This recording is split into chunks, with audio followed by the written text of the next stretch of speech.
श्री गणेशाय नमः। राम सत्य संकल्प प्रभु सभा काल बस तोरी, मैं रघुबीर शरण अब जाऊं देहु जनी खोरी। श्री रामजी सत्य संकल्प अने सर्व समर्थ प्रभु छे अने हे रावण तमारी सभा कालने वश छे, माटे हूँ हवे रघुवीरना शरणमां जाऊं छुं, मने दोष न आपता।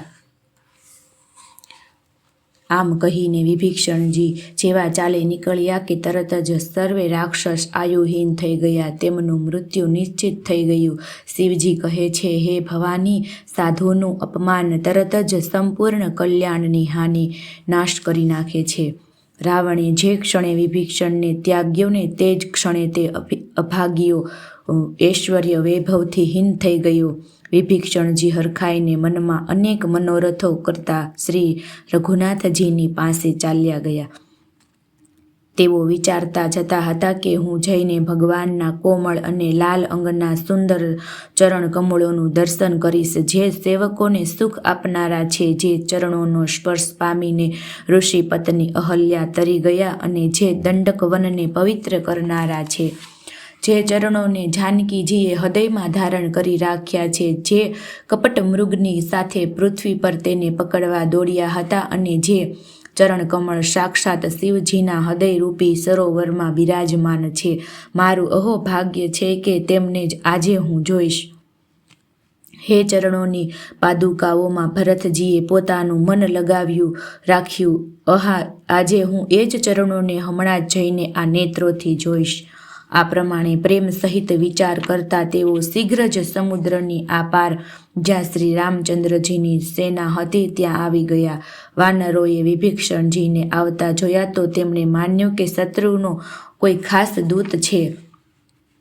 तेमने चौकीए रोकीने ते वानरो सुग्रीवजीनी पासे आव्या अने एमने सर्वे समाचार कही संभळाव्या। सुग्रीवे श्रीरामजीनी पासे जईने कह्युं, हे रघुनाथजी, सांभळो, रावणनो भाई आपने मळवा आव्यो छे।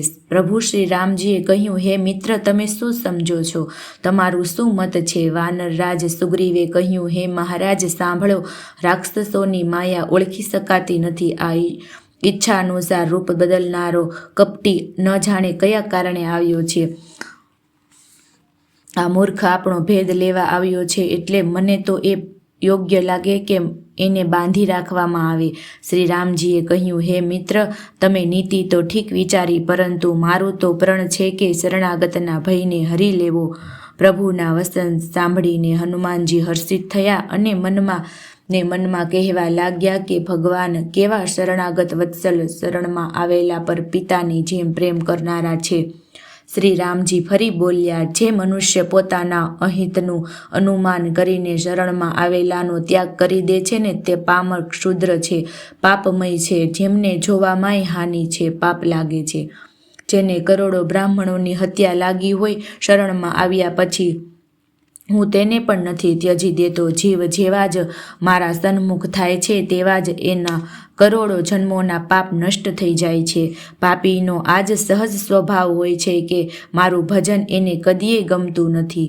રાવણનો ભાઈ નિશ્ચય જ દુષ્ટ હૃદયનો હોત તો શું તે મારા સન્મુખ આવી શકત? જે મનુષ્ય નિર્મળ મનનો હોય તે જ મને પામે છે। મને કપટ અને ક્ષળ છિદ્રો ગમતા જ નથી। જો રાવણે તેને ભેદ લેવા મોકલ્યો છે તો પણ હે સુગ્રીવ, આપણને તો કોઈ ભય કે હાનિ નથી, કારણ કે હે સખા, જગતમાં જેટલા પણ રાક્ષસો છે, લક્ષ્મણ પળવારમાં તે સર્વેને મારી શકે છે, અને જો તે ભયભીત થઈને મારે શરણે આવ્યો છે તો હું એને પ્રાણોની જેમ રાખીશ। કૃપાના ધામ શ્રી રામજીએ હસીને કહ્યું, બંને જ દશાઓમાં તેને લઈ આવો। ત્યારે અંગદ અને હનુમાનજી સહિત સર્વે વાનરો કૃપાળુ શ્રી રામજીનો જય હો કહેતા ચાલ્યા। વિભીષણજીને આદર સહિત આગળ કરીને વાનરો પછી ચાલ્યા જ્યાં કરુણાની ખાણ શ્રી રઘુનાથજી હતા। નેત્રોને આનંદનું દાન આપનારા અત્યંત સુખદ બંને ભાઈઓને વિભીષણજીએ દૂરથી જ જોયા। પછી શોભાના ધામ શ્રી રામજીને જોઈએ તેવો પલકારો રોકીને સ્તબ્ધ થઈને એકી ટસે જોતા રહી ગયા। ભગવાનની વિશાળ ભુજાઓ, લાલ કમળ સમાન નેત્રો અને શરણાગતના ભયને નાશ કરનારું શ્યામ શરીર છે। સિંહના જેવા ખંભા છે, વિશાળ વક્ષસ્થળ, પહોળી છાતી અત્યંત શોભા આપી રહી છે. અસંખ્ય કામદેવોના મનને મોહિત કરનારું મુખ છે. ભગવાનના સ્વરૂપને કોઈને વિભીષણજીના નેત્રોમાં પ્રેમાશ્રુઓનું જળ ભરાઈ આવ્યું અને શરીર અત્યંત પુલકિત થઈ ગયું. પછી મનમાં ધીરજ ધરીને તેમણે કોમળ વચન કહ્યા, હે નાથ, હું દશમુખ રાવણનો ભાઈ છું. હે દેવોના રક્ષક, મારો જન્મ રાક્ષસ કુળમાં થયો છે. મારું તામસી શરીર છે. સ્વભાવથી જ મને પાપ પ્રિય છે. જેમ ઘુવડને અંધકાર ઉપર સ્વાભાવિક રૂપે સ્નેહ હોય છે.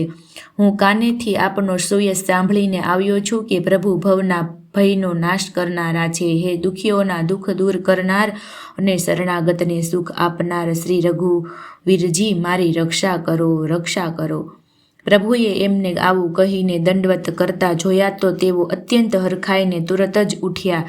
વિભીષણજીના દીન વચન સાંભળવાથી પ્રભુને મનમાં ઘણા જ ગમ્યા. તેમણે પોતાને વિશાળ ભુજાઓમાં પકડીને તેમને હૃદય સરસા ચાપી દીધા. નાના ભાઈ લક્ષ્મણજી સહિત ગળે મળીને તેમને પોતાની પાસે બેસાડીને શ્રી રામજી ભક્તોના ભયને હરનારા વચન બોલ્યા.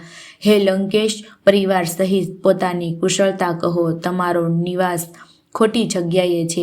દિવસ રાત દુષ્ટોની મંડળીઓમાં વસો છો. આવી દશામાં હે સખા, તમારો ધર્મ કયા પ્રકારે નભે છે.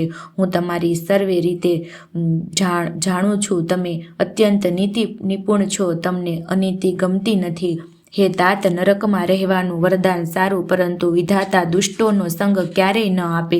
વિભીષણજીએ કહ્યું, હે રઘુનાથજી, હવે આપના ચરણોનું દર્શન કરીને કુશળ છું. જે આપે પોતાનો સેવક જાણીને મારા પર દયા કરી છે, ત્યાં લગી જીવની કુશળતા નથી અને સ્વપ્નમાંય તેના મનને શાંતિ નથી કે જ્યાં સુધી તે શોકના ઘર વિષય ભોગોની કામનાને છોડીને શ્રી રામજીને ભજતો નથી. લોભ, મોહ, મત્સર, ઈર્ષા, મદ અને માન આદિ અનેક દુષ્ટ ત્યાં સુધી જ હૃદયમાં વસે છે કે જ્યાં સુધી ધનુષ્ય બાણ અને કમરમાં ભાથો ધારણ કરેલા શ્રી રઘુનાથજી હૃદયમાં નથી વસતા. મમતા પૂર્ણ અંધારી રાત છે જે રાગ દ્વેષ રૂપી ઘુવડોને સુખ આપનારી છે. તે મમતા રૂપી રાત્રિ ત્યાં સુધી જ જીવનમાં મનમાં વસે છે જ્યાં સુધી પ્રભુ આપનો પ્રતાપ રૂપી સૂર્ય ઉદય નથી થતો. હે શ્રી રામજી, આપના ચરણારવિંદના દર્શન કરી હવે હું કુશળ છું. મારો ભારે ભય ટળી ગયો છે. હે કૃપાળુ, આપ જેના પર અનુકૂળ થાવ છો તેને ત્રણેય પ્રકારના ભવસૂળ, આધ્યાત્મિક, આધિદૈવિક અને આધિ ભૌતિક તાપ નથી વ્યાપતા. હું અત્યંત નીચ સ્વભાવનો રાક્ષસ છું. મેં ક્યારેય શુભ આચરણ નથી કર્યું. જેમનું રૂપ મુનિઓના ધ્યાનમાં નથી આવતું તે પ્રભુએ સ્વયં હર્ષિત થઈને મને હૃદય સરસો ચાપી દીધો. હે કૃપા અને સુખના પુંજ શ્રી રામજી, મારું અત્યંત અસીમ સૌભાગ્ય એ છે કે મેં બ્રહ્માજી અને શિવજીના દ્વારા સેવિત યુગલ ચરણ કમળોને પોતાના નેત્રોથી જોયા. શ્રી રામજીએ કહ્યું, હે સખા સાંભળો, હું તમને પોતાનો સ્વભાવ કહું છું, જેને કાકભૂષુંડીજી, શિવજી અને પાર્વતીજી પણ જાણે છે. કોઈ મનુષ્ય સંપૂર્ણ જડ ચેતન જગતનો દ્રોહી હોય, જો તે પણ ભયભીત થઈને મારા ચરણે આવી જાય છે,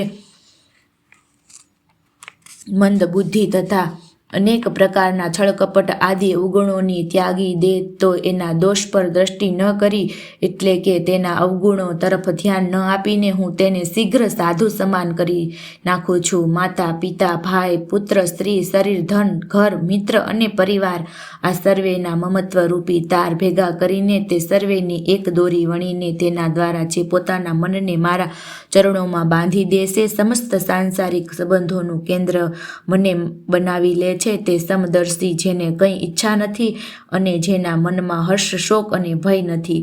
આવા સજ્જન મારા હૃદયમાં એવા વસે છે જેમ લોભીના હૃદયમાં ધન વસ્યા કરે છે.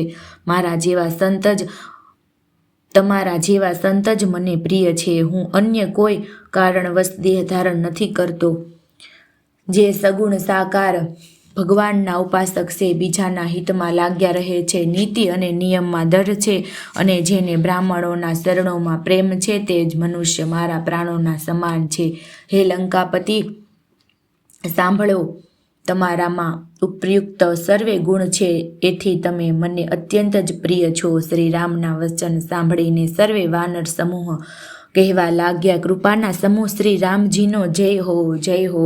પ્રભુની વાણી સાંભળે છે અને તેને કાનો માટે અમૃત જાણીને વિભીષણજી ધરાતા નથી. તેઓ વારંવાર શ્રી રામજીના ચરણ કમળને પકડે છે. અપાર પ્રેમ છે, હૃદયમાં સમાતો નથી. વિભીષણજીએ કહ્યું, હે દેવ, હે સરાસર જગતના સ્વામી, હે શરણાગત રક્ષક, હે સર્વેના હૃદયના ભીતરનું જાણનારા, સાંભળો. મારા હૃદયમાં પહેલાં કંઈ વાસના હતી, તે પ્રભુના ચરણોની પ્રતિરૂપ નદીમાં વહી ગઈ. હવે તો હે કૃપાળુ શિવજીના મનને સદાય પ્રિય લાગનારી પોતાની પવિત્ર ભક્તિ મને આપો. એવમસ્તુ, એમ જ થાવો કહીને રણધીર પ્રભુ શ્રી રામજીએ તરત જ સમુદ્રનું જળ મંગાવ્યું અને કહ્યું, હે સખા, જો કે તમારી ઈચ્છા નથી, પણ જગતમાં મારું દર્શન અમોઘ છે, તે નિષ્ફળ નથી જતું. આવું કહીને શ્રી રામજીએ એમને રાજતિલક કર્યું. આકાશમાંથી પુષ્પોની અપાર વૃષ્ટિ થઈ. રાવણનો ક્રોધ પ્રચંડ અગ્નિને વિભીષણનો આહ ભરીને નિશ્વાસ નાખેલો એ વાયુ, જેને પામીને રાવણની ક્રોધાગ્નિ ભભકી ઉઠી. તેમાં બળતા વિભીષણને ભગવાન શ્રી રામજીએ બચાવી લીધા અને એને અખંડ રાજ્ય આપ્યું. જો સંપત્તિ શિવ રાવણ હિ દીન દિયે દસમાથ, સોઈ સંપદા વિભીષણ હિ સકોચ દીન રઘુનાથ. શિવજીએ જે સંપત્તિ રાવણને 10 માથાની બલિ આપવાથી આપી હતી ને, એ જ સંપત્તિ શ્રી રઘુનાથજીએ વિભીષણને ઘણા જ સંકોચ સાથે આપી. એટલે કે તેમને એમ લાગ્યું કે મેં કંઈ આપ્યું જ નથી.